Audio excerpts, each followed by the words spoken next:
좋아요, 구독 누르시면 부자 되실 거예요. 돈 터지는 경제 맛집 서현미의 돈터치미 시작합니다. 요즘에 금융투자소득세 줄여서 금투세가 아주 뜨겁죠.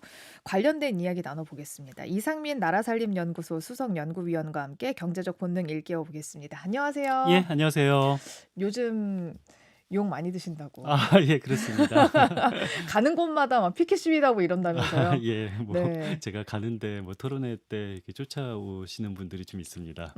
금융투자소득세 때문인데 위원님은 금투세를 시행해야 된다는 예, 저는 당연히 입장이신 거죠? 찬성하는 입장입니다. 네, 오늘 그래서 그 근거들을 얘기를 해보려고 하는데 예, 우선 지난 9월 24일에 민주당이 금투세 내년 시행 여부를 놓고 토론회를 열었는데 결국 예, 결론은 안 났어요. 예, 맞습니다. 네, 내부에서도 의견이 굉장히 엇갈리고 있는 것 같은데 좀 예. 쟁점이 뭐라고 생각하세요? 그러니까 쟁점은 금투세를 시행하자라는 측은 굉장히 명료해요. 소득 있는 곳에 과세 있다라는 음, 것은 근대 국가의 음, 대원칙이다. 예를 들어서 우리 직장인들, 근로소득세 같은 경우는 한 1억 원 정도 벌면은 한 1,000만 원 정도 세금을 내요. 네, 그리고 한 5억 원 정도 벌면은 한 1억 원 정도 음, 세금을 음, 내요. 그런데 주식 투자에서 1억 원이 생기든 5억 원이 생기든 지금은 세금을 내고 있지 않죠. 음, 양도소득에 대해서는. 그래서 이것은 문제가 음, 있다라는 것이 금투세를 시행하자라는 음, 사람의 주장인 거고, 네, 금투세를 시행하면 안 된다라고 주장하는 사람들의 논리는 이거 시행했다가 주가가 떨어지면 어떡하냐라는 그런 우려도 있고요. 그리고 이거 시행했다가 표가 떨어지면 어떡하냐라는 우려도 음, 있고, 그리고 이것이 좀 이 기술적으로 아직 이렇게 보완해야 될 부분이 있다. 그런 정도의 우려가 있습니다. 그러면 그 표가 떨어져 갈 수도 있다라고 얘기하는 측면에서는 예. 그 표가 어느 정도 되나요? 그 표가 어느 정도 떨어질지 아는 사람은 당연히 아무도 없죠. 우리 네. 주식과 선거를 예측할 수 있는 사람은 이 근데 세상에 누구는 아무도 14만 없어요. 명이라고 하고 누구는 1,400만 명이라고 근데 하고. 전혀 그것은 사실이 맞지 않고요. 실제로 주식이 떨어지고 그 주식이 떨어진 것이 평생 회복을 못 한다면은 이것은 음, 득표 전략이 굉장히 큰 악영 효과가 있을 수밖에 없죠. 음, 그런데 시행을 했는데 안 떨어진다. 음, 그러면은 득표 전략에 아무런 문제가 없어요. 음, 예전에 저는 금융실명제를 해야 된다라는 사람들이 굉장히 많았지만 네. 그것이 계속 오랫동안 시행하지 못했다가 결국은 김영삼 정부가 거의 갑자기 도입했잖아요. 네. 근데 그 이유가 금융실명제를 도입을 하면은 우리나라 경제가 엉망이 된다라고 음, 주장하는 사람들이 있어서 그래요. 화폐 개혁을 하면은 경제가 엉망이 된다라는 주장도 많고요. 실질적으로 화폐 개혁하면은 경제가 굉장히 큰 폭으로 이 불황을 겪은 나라들이 굉장히 많습니다. 그래서 음, 마찬가지로 우리가 금융실명제 하면은 경제가 엉망이 된다라는 우려 때문에 음, 계속 시행을 못했다가 음, 실제로 시행을 했더니 별 문제가 안 생겼잖아요. 네. 그리고 났더니 오히려 김영삼 정부의 최고의 치적이 된 것처럼 어, 마찬가지로 이 금투세를 도입을 한 다음에 정말로 주가가 떨어지면은 음, 이거는 민주당은 굉장히 큰 회복할 수가 없는 정치적 타격을 얻겠지만 네. 근데 금투세를 시행했는데도 불구하고 주가가 안 떨어진다. 저는 네. 안 떨어진다고 생각합니다만 네. 그렇다면은 득표 전략에 아무런 문제가 없을 뿐만 아니라 음, 음. 오히려 득표 전략에 더 도움이 되는 거죠. 근데 주가가 당연히 떨어지지 않겠느냐라고 우려하시는 분들은 예. 그러니까 큰 손들이 떠나지 않겠느냐는 예, 예. 우려거든요. 왜냐하면 우리나라가 더 이상 매력적인 시장이 아닐 것이다. 예. 주가가 그렇게 막 오르지도 않는 시장인데 거기다 예. 세금까지 매겨버리면 그렇죠. 누가 우리나라에 투자를 하겠느냐? 예, 예. 라는 그렇죠. 게 우려하시는 분들의 맞습니다. 입장입니다. 예. 어떻게 안 떨어진다고 생각하세요? 이것은 오해이기 때문에 안 떨어지는 거고요. 음, 큰 손은 금투세와 아무 관계가 없어요. 그러니까 주식 투자하는 큰 세력은 세 개잖아요. 외국인, 기관, 개미입니다. 네. 자, 외국인과 기관은 금투세와 아무 상관이 없어요. 음, 일부에서는 아니 금투세는 공평하지 않다.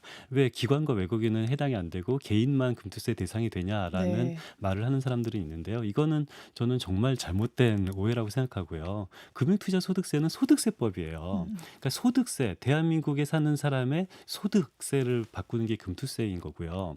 법인은 이미 법인세를 내고 있어요. 이미 음, 법인세를 내고 있는데 법인이 소득세와 법인세를 동시에 낼 수 있는 건 아니잖아요. 음, 외국인도 마찬가지로 대한민국 소득세법은 대한민국 국민에게 해당이 되는 거예요. 대한민국 소득세법을 개정을 해서 미국 시민에게 영향을 미칠 수도 없고 뭐 우간다 시민에게도 영향을 미칠 수가 없는 거죠. 미국 시민은 미국 소득세법, 대한민국 시민은 대한민국 소득세법에 해당되는 것은 너무도 당연한 거고요. 그런 의미에서 금투세는 대한민국 소득세법이니까 대한민국 개인에게만 영향을 미치는 거예요. 그렇다면 법인은 아무런 영향이 없죠. 외국인 투자자도 아무런 영향이 없습니다. 그럼 개미만이 약간 영향을 미치게 되는데 네. 개미 중에서도 하위 99% 진짜 개미는 어차피 금투세 대상이 아니에요. 99%는 영향이 없고 그러면 상위 1% 개미에게는 영향이 있는데 그렇다면 상위 1% 중에서 내가 금투세 때문에 세금이 너무 많이 늘어나겠다라고 생각하는 분들은 그냥 법인을 차리면 되는 겁니다. 그냥 그럼- 법인세를 내시면 그럼 된다. 법인세를 내면 되는 거죠. 그렇다면은 개미 중에서 아주 슈퍼 개미는 법인을 차리면 되는 거고 개미 중에서 99% 그냥 말 그대로 작은 개미는 금투세 영향이 없고 그러니까 슈- 5천만 원 이하의 이자 소득을 내시는 분들. 그렇죠. 5천만 원 이자 소득인데 현행 금투세법은 5천만 원 정도인데 그런데 이것이 앞으로 저는 1억 원 정도로 더 늘어날 것이다. 거라는 법안이 이미 제출이 됐고요. 금투세가 통과가 되면은 저는 1억 원 정도로 통과가 될 거라고 생각하고 저는 그런 식으로 금투세를 좀 더 완화해서 시행해도 괜찮다라고 생각하기 때문에 네. 그렇다면은 정말 금투세에 해당하는 그 사람은 아주 일부다라고 생각이 되는 거죠. 그러면 큰 손들이 떠난다는 주장 자체는 뭐 어불성설이에요? 어불성설이죠. 근데 떠난다라는 것은 여기서 떠나서 어디로 다른 외국 주식을 산다라는 네, 거잖아요. 네. 자, 그렇다면은 우리가 이 외국인들이 한국 주식에 대해서 매력을 느끼지 못한 거다 세금을 부과하면 이런 생각을 하는데 외국인은 어차피 금투세 대상이 아니에요. 그러니까 네. 외국인은 지금 현재 한국 주식에 투자하는 외국인은 그대로 한국 주식에 투자할 거고요. 네. 세금 변화가 전혀 없으니까. 그럼 국내 개미들 일부만 이게 군투세 때문에 세금 변화가 생기는데 그럼 국내 개미들이 한국 주식이 세금 내기 싫어서 외국 주식으로 갈아탄다? 외국 주식도 금투세에 해당이 되는 겁니다. 네. 그러니까 한국 국민은 한국 주식을 사나 외국 주식을 사나 다 금투세를 내게 되는 거고 외국인은 한국 주식을 사나 외국 주식을 사나 금투세와 대상이 없는 자기 나라 나라의 소득세를 소득세법에 내는 거죠. 소득세를 내는 거기 때문에 네. 금투세 때문에 이게 다른 나라로 떠난다. 어느 나라로 떠나면 금투세 대상이 안 되는 나라는 이 세상에 존재하지 않아요. 근데 왜 집 서울에 비싼 집이 없어도 종부세를 반대하는 사람들처럼 예. 언젠간 나도 저 집을 사지 않겠느냐라는 그렇죠. 그런 희망으로 사실 종부세를 반대하곤 하기도 맞습니다. 하잖아요. 예. 그러니까 그분들은 이 금투세라는 게 생기면 아까 예. 말씀하셨다시피 우리나라의 주식을 하든 다른 나라의 주식을 하든 5천만 원 이상의 이자 소득을 얻게 되면은 금투세를 예. 내게 되는 건데 맞습니다. 근데 이거는 한편의 조세 저항인 거잖아요. 예. 그죠? 그런데 저는 조세 저항도 당연하죠. 세금 네. 내기 좋아하는 사람 아무도 없고요. 저도 세금 내기 그쵸. 싫어해요.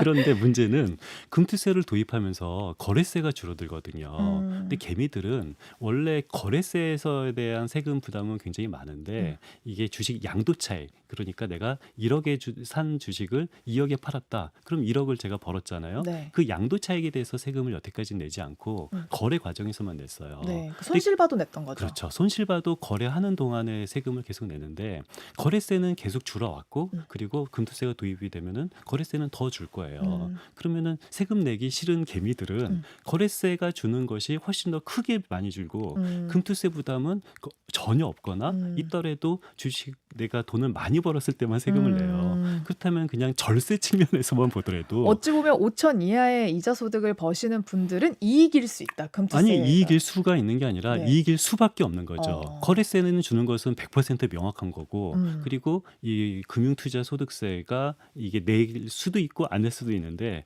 돈을 굉장히 많이 벌었을 때는 내고 돈을 적당히 벌거나 돈을 못 벌었을 때는 세금을 금투세는 안 내는 거잖아요. 그렇기 때문에 일반 개미들은 절세 측면에서도 세금이 더 줄어드는 겁니다. 유리하다. 그럼요. 훨씬. 예. 근데 그 얘기 하더라고요. 이소영 의원, 더불어민주당 예. 이소영 의원이 이게 뭐 조세를 내는 측면, 정의로운 조세 측면에서는 예. 어쨌든 뭐 금투세를 내는 게 당연하다고 얘기하지만 사실 그렇죠. 이거를 부동산이랑 비교했을 때는 예. 절대 공정하지 않다라고 얘기를 하는 예, 거예요. 그렇죠. 양도소득세도 뭐 12억 미만에 몇 년 이상 살고 이러면 안 내기도 맞습니다. 하니까 예. 그러면 왜 부동산에서는 그걸 걷지 않는데 주식에선 걷겠다고 하느냐라고 예.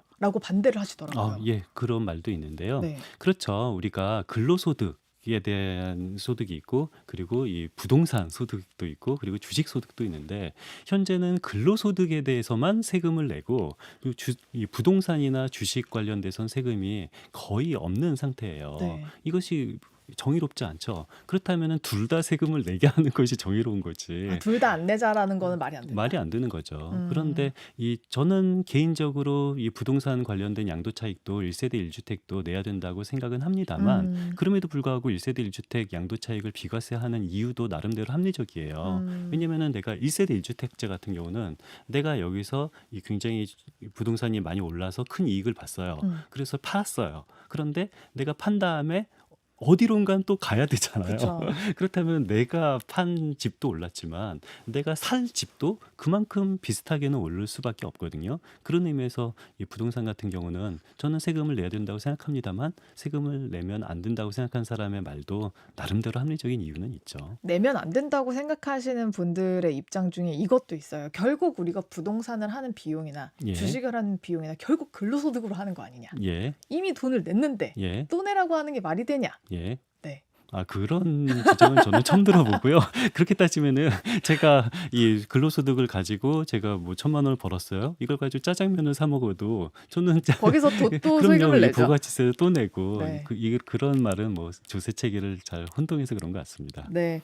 그럼 국민의힘 김상훈 의원 이야기도 한번 나눠볼게요. 증권거래세가 이제 점차 금투세를 걷게 되면 없어진다고 그렇죠. 얘기를 하셨는데 그렇게 되면 초단타 매매가 성행할 거다. 예. 이거는 이중과세니까 금투세는 시행하고 거래세는 없애자는 말에 논리가 맞지 않는 부분이다. 이런 예. 얘기도 하시던데. 뭐 거래세는 저는 내리면은 좋다고 생각을 해요. 그러니까 거래세 같은 경우는 그게 좋은 세금은 아니거든요. 금투세에 비해서. 왜냐면은 거래세는 내가 이익을 보든 손해를 보든 다 세금을 내야 되는 거고 그리고 주식 측면에서 봤을 때 그러니까 투자자 입장에서 봤을 때 우리가 국가는 이 싸움은 말리고 거래는 흥정은 이게 더 붙여야 되는 게 국가가 해야 될 역할이에요. 근데 거래세라는 것은 주식 거래를 막는 거거든요. 네. 근데 주식 시장이라는 것은 거래가 늘면 늘수록 시장은 좋아지는 겁니다.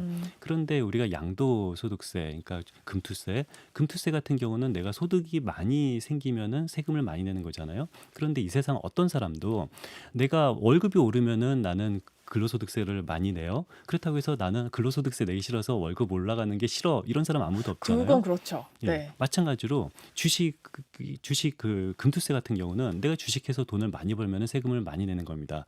나는 세금을 내기 싫어서 주식 올라가는 게 싫어. 이런 사람도 이 세상에 존재하지 않아요. 그러니까 거래세는 거래세 때문에 주식 거래를 실질적으로 막는 효과가 있지만 그렇지만 금투세는 이 세금 내기 싫어서 나는 주식 올라가는 것을 싫어하는 사람이 없는 것처럼 네. 이게 주식 시장을 위해서도 훨씬 더 좋은 세금인 거거든요. 그래서 사람들이 거래세는 오히려 시장에 안 좋은 세금이고 금투세는 시장에 미치는 영향이 거래세보다 훨씬 덜한 세금인데 여기 대해서 거래세는 별로 두려워하지 않고 이 금투세를 두려워하는 것은 위험한 것을 두려워하는 것이 아니라 자기가 잘 모르는 것을 새로운 것을 두려워하는 그런 심리적인 발현이 아닐까라는 생각이 듭니다. 네. 그 금투세를 앞서 시행한 나라들도 좀 궁금한데 예.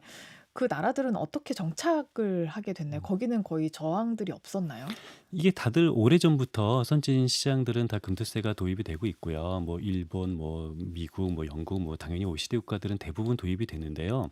다만 OECD 국가는 아니지만 대만에서 실패한 사례 때문에 이게 그 굉장히 얘기를 많이 하더라고요. 사람들이 네. 하죠. 근데 뭐 대만을 제외하고서 모든 나라가 다 성공했고 이 대만 한 국가가 실패했는데 저는 대만 실패 사례에서 굉장히 많은 교훈을 이미 얻었다라고 생각을 해요. 그러니까 대만이 실패한 이유는 갑자기 도입을 해버린 거예요. 그러니까 시장 충격이 클 수밖에 없죠. 근데 주식 시장이라는 것은 모두가 알다시피 미래 가치를 선반영하는 시장이잖아요. 그래서 주식이 오를지 떨어질지 아는 사람은 이 세상에 아무도 없는 없죠. 거잖아요. 네. 자, 그런 의미에서 이 대만의 실패 사례를 통해서 우리가 어떤 교훈을 얻었냐면은 갑자기 도입하지 말자. 한 2년 또는 3년 뒤에 도입을 한다고 미리 예고를 하자.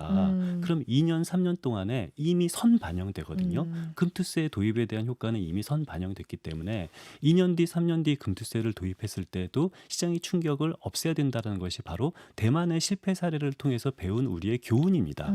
그 교훈을 통해서 우리나라는 벌써 오래전에 도입을 했죠. 네. 이 추경호 당시 이 의원의 대표 발의를 통해서 이게 도입을 했는데, 근데 대표 발의를 한 의원이 자기가 이 법은 나쁜 법안이다라고 말을 하고 있는데, 근데 또 그 근거는 있어요. 예. 그때랑 지금이랑 시장 상황이 같지 않다라고 예.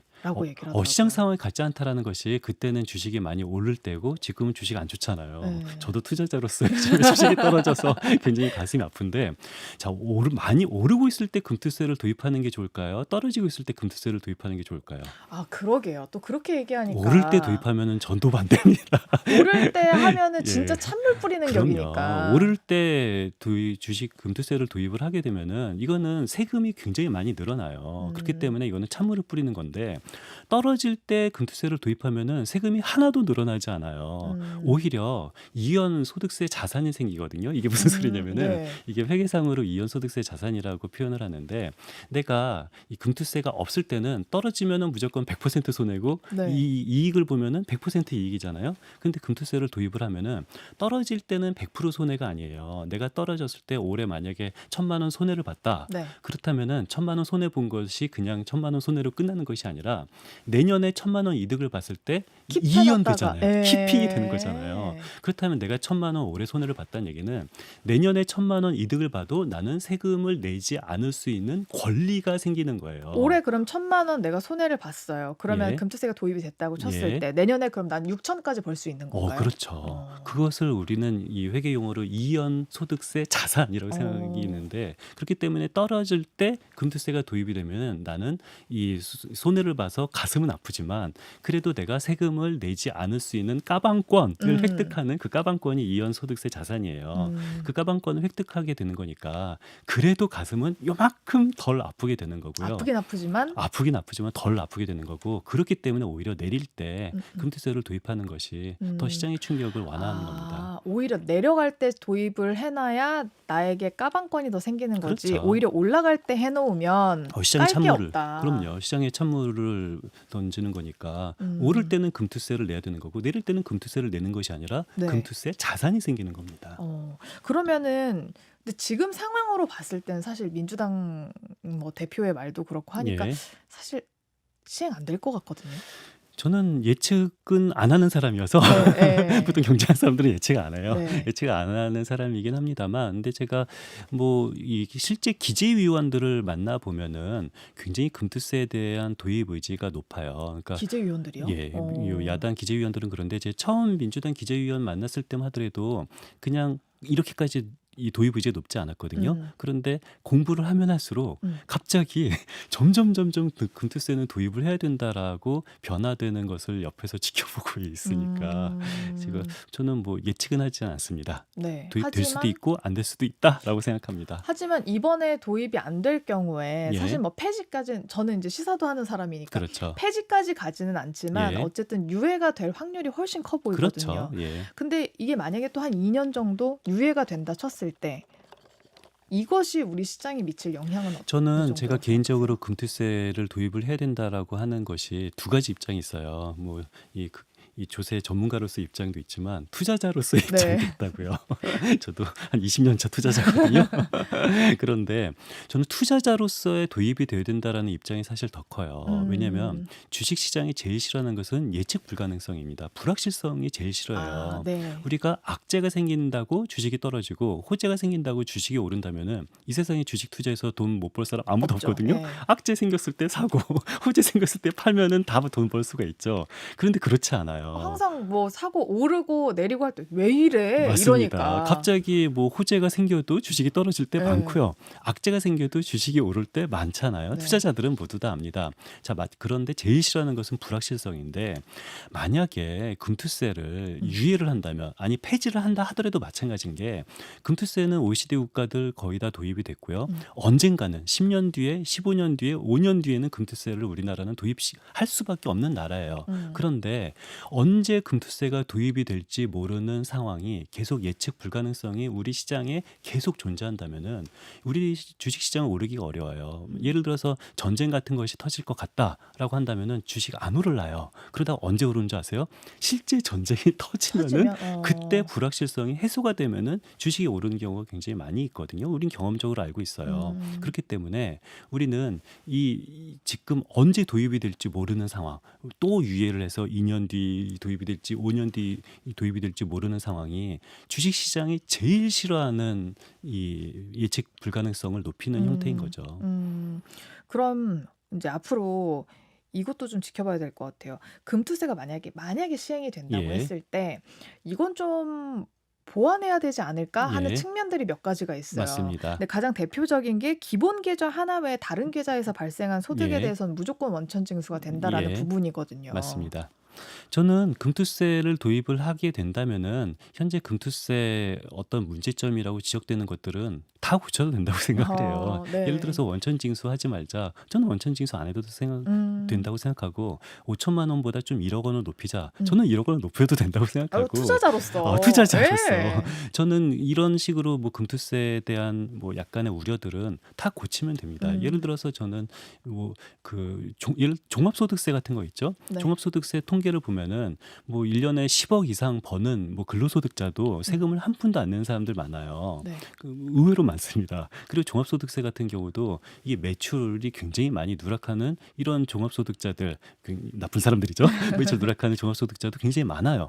그럼에도 불구하고 그 종합소득세를 없애자, 근로소득세를 없애자 이런 말은 안 없잖아요. 하죠. 점점 뭔가 보완을 해가면서 음. 근로소득세와 종합소득세를 도입을 해야 되는 거죠.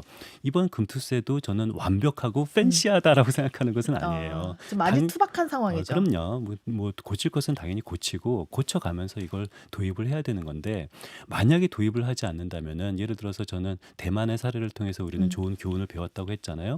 2년 뒤 또는 3년 뒤 도입이 된다라는 정확한 예측 가능성 속에서 2년 동안 3년 동안 미리 선반영을 하게 되는 거예요. 그런데 지금 현재 유예가 되는데 이번에 또 유예를 해요. 네. 그러면은 3년 뒤에 도입한다고 해도 시장 참여자가 믿지 않죠. 과연 3년 뒤에는 진짜 도입이 될까? 아무도 믿지 않아요. 그렇다면은 이 대만의 실패 사례를 우리는 평생 극복할 수가 없는 경우가 생기거든요. 그렇기 때문에 금투세를 시장에 가장 안착시킬 수 있는 마지막 기회가 올해 말이다라고 생각을 하는 겁니다. 네. 그리고 또 하나가 사모펀드 얘기예요. 예. 사모펀드 사람들 돈 하나도 안 낼 거다 이렇게 되면. 그러니까 저는 사모펀드 관련돼서 두 가지 이 상반된 항의를 동시에 듣고 있어요. 저한테 뭐 금융투자협회에서 사모펀드를 담당하시는 분도 저한테 막 메일을 보내요. 사모펀드 금투세 도입하면은 너무 부담이 커진다. 사모펀드는 예, 그렇죠. 그래서 사모펀드가 거의 붕괴가 될 거다. 그렇기 때문에 이 사모펀드를 금투세를 도입한다라도 사모펀드에 너무 심한 부담은 낮춰야 된다라고 주장하는 이 금융투자협회 분들의 메일이나 항의를 받고 있고요. 거꾸로 사모펀드가 감세가 된다라는 그런 뭐 항의도 동시에 받고 있는데요. 둘 중에 하나는 과장이거나 거짓이죠. 그쵸. 예, 두 개 모순되기 때문에 어디가 진실이에요? 저는 차라리 금융투자협회가 주장하는 것이 훨씬 더 진실에 가깝다라고 생각을 하고 있고요. 예를 들어서 이런 겁니다. 그러니까 사모펀드 감세론이라는 것이 뭐냐면은 뭐 사모펀드를 투자를 했을 경우에 뭐 환매를 하는 사람들은 오히려 세금이 줄어든다라는 건데, 자, 사모펀드 투자자들은 97%는 부동산 바로 아니요, 그 기관이나 기관. 법인이에요. 개인 투자자는 3%밖에 안 돼요. 사모펀드 투자자들은. 자, 이 말은 3%만 우리가 금투세 적용을 받고 97%는 아예 금투세 적용을 받지 않는 거고요. 그렇다면 오케이, 3% 개인이 투자하고 있는 사모펀드 중에서 이게 부동산 사모펀드가 있고 그리고 주식 사모펀드가 있습니다. 네. 주식 사모펀드는 지금은 세금을 하나도 내지 않고요. 금투세가 시행이 되면은 이 세금을 내게 되는 거죠. 당연히 더 사모펀드 개인분 세금은 올라가는 거고, 유일하게 세금이 증가한다라고 저쪽이 주장하는 바는 3% 개인 중에서 부동산 사모펀드 투자하는 사람이 환매를 했을 경우다라고 말을 하고 있어요. 그런데 부동산 사모펀드는 환매가 불법이에요. 그렇죠. 그게 그 조항이 있더라고요. 맞습니다. 이게 클로징 펀드라고 해서 이것이 환매가 자유롭게 되지 않는 것이 부동산 사모펀드이기 때문에 부동산 사모펀드는 아예 환매가 안 되는데 이 사모펀드를 환매를 하면 세금이 낮아진다라고 하는 주장은 뭐 그런 경우가 아예 없진 않겠지만 네. 뭐 몇 명이나 될까요? 뭐 10명이나 될까요? 그런 상황, 그런 극단적인 상황을 가정을 하는 그런 엄살이라고 생각을 합니다. 그럼 여기에서 이제 국민의힘 여당 쪽이 주장하는 딱 두 가지가 있는데 예, 예. 민주당이 처음에 금투세를 시행하자 내지는 뭐 유예하자, 그러니까 폐지로 지금 주장을 하고 있는 상황은 예, 아니니까 맞습니다. 민주당이 그렇게 하는 이유는 뭐 두 가지 정도가 있을 예. 텐데 첫 번째, 예. 만약에 다음 정권을 지금 이재명 대표가 가져간다면 그때 세수 확보를 하려고 하는 거 아니냐라는 예. 주장이 있고요. 예. 두 번째로는 이 국민의힘 한동훈 대표가 한 얘긴데 예. 혹시 민주당 의원들 중에 사모펀드를 가지고 있는 사람들이 많기 때문 아니냐, 로비를 받은 거 아니냐 이런 예. 얘기를 하더라고요. 저는 이 유력한 정치인이라면은 음모론은 내세우면 안 된다라고 생각을 하고요. 근데 뭐 한 대표도 요즘에는 저는 사모펀드 얘기는 이제는 좀 덜 하는 걸로 저는 파악하고 있는데 이게 뭐 사모펀드 감세로는 뭐 사실상 이거는 뭐 너무 맞지 않는 거여서요. 뭐 저는 뭐 음모론에 대해서는 얘기 안 하는 게 좋을 것 같습니다. 네, 그러니까 그래서 이제 사모펀드 가진 의원들이 지금은 그 예. 공개를 안 한다면서요, 정치인들이. 예. 근데 그거를 공개하는 법안을 발의를 하자라고 예. 얘기는 하는데 다 여기서는 공개해야죠. 네, 뭐 당연히. 그거는 이제 찬성하시는 예, 거고. 맞습니다. 뭐 다 예. 공개하면 좋고요. 그리고 사모펀드는 이게 일반적으로 다 연말 배당을 다 해요. 그러니까 올해 이득이 난 거를 올해 다 또 배당을 하고 다음에 이득이 난 거를 또 다음에 다 배당을 다 해요. 왜냐면은 그 GP들, 뭐 사모펀드 관리하는 그 GP들의 그 성과금을 그 연말 배당금에 보통 연동이 되어 있거든요. 그렇기 때문에 GP들이 성과금을 받기 위해서 올해 번 돈은 연말에 배당을 다 하고 연말에 배당을 하면은 이것은 금투소득이 아니라 배당소득세로 들어가요. 그래서 배당소득세는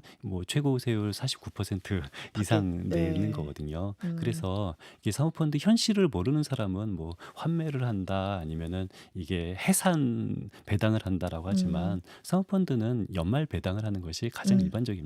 네, 알겠습니다. 자, 우리 그 이상민 위원님이랑 같이 이제 금투세 시행해야 된다라는 입장을 들어봤는데 들어보니까 그래요. 금투세 시행을 하는 게 이제 불확실성 해소 측면에서 가장 좋다. 예, 그렇죠. 주식 시장의 불확실성을 해소하는 측면에서 저는 그게 가장 필요하다고 생각하고요. 저는 이렇게 비유를 하고 싶어요. 어떤 저 우물에 독이 있다 또는 저 우물에 독이 없다라고 논쟁하는 사람들이 있어요. 어떤 사람은 독이 없다고 말하고 어떤 사람은 독이 있다고 말을 하는데 우물에 독이 있다라고 주장하는 사람들이 절대로 하지 말아야 될 게 우물에 독을 타면 안 되는 거거든요.